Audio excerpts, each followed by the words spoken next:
दोस्तों, आज हम ऐसे क्रांतिकारी देशभक्त के बारे में बात करने जा रहे हैं जो पंजाब केसरी के रूप में जाने जाते हैं। एक भारतीय स्वतंत्रता कार्यकर्ता, लेखक, राजनीतिज्ञ और स्वतंत्रता संग्रामी थे जिन्होंने भारतीय स्वतंत्रता आंदोलन में महत्वपूर्ण भूमिका निभाई थी। वह लाल बाल पाल की तिकड़ी के 3 सदस्यों में से एक थी। हम बात कर रहे हैं लाला लाजपत राय की। लाजपत राय जी का जन्म 28 जनवरी 1865 को एक पंजाबी हिंदू परिवार में उर्दू और फारसी सरकारी स्कूल के शिक्षक मुंशी राधा कृष्ण और उनकी पत्नी गुलाब देवी के बेटे के रूप में धुड़के में हुआ था।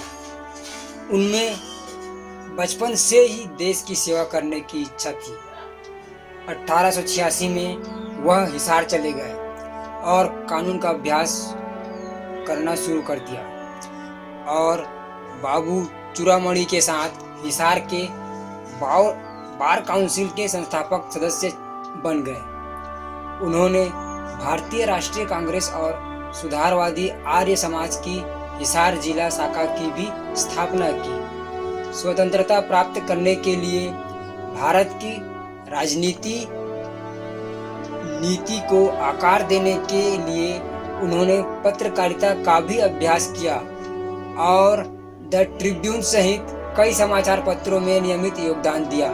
1886 में उन्होंने महात्मा हंसराज को राष्ट्रवादी दयानंद एंग्लो वैदिक स्कूल लाहौर की स्थापना में मदद की। 1914 में उन्होंने भारत की स्वतंत्रता के लिए खुद को समर्पित करने के लिए कानून की प्रैक्टिस छोड़ दी। 1920 के कलकत्ता विशेष सत्र में उन्हें भारतीय राष्ट्रीय कांग्रेस का अध्यक्ष चुना गया। 1921 में उन्होंने servants of the people society, एक गैर लाभकारी कल्याण संगठन की स्थापना की। उनका विचार था कि हिंदू समाज को जाति व्यवस्था, महिलाओं की स्थिति और अस्पृश्यता के साथ अपनी लड़ाई खुद लड़ने की जरूरत है। लाला लाजपत राय का मानना था कि सभी वेदों को पढ़ने और सीखने की अनुमति दी जानी चाहिए, चाहे उनकी जाति या लिंग कुछ भी हो। 30 अक्टूबर 1928 को जब साइमन कमीशन लाहौर आया तो लाला लाजपत राय ने इसके विरोध में एक अहिंसक मार्च का नेतृत्व किया।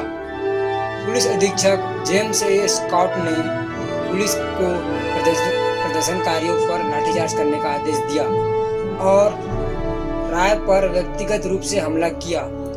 वह अपनी चोटों से पूरी तरह उबर नहीं पाए और 17 नवंबर 1928 को उनकी मृत्यु हो गई। तो दोस्तों, ये थी लाला लाजपत राय के बारे में कुछ अहम जानकारियाँ।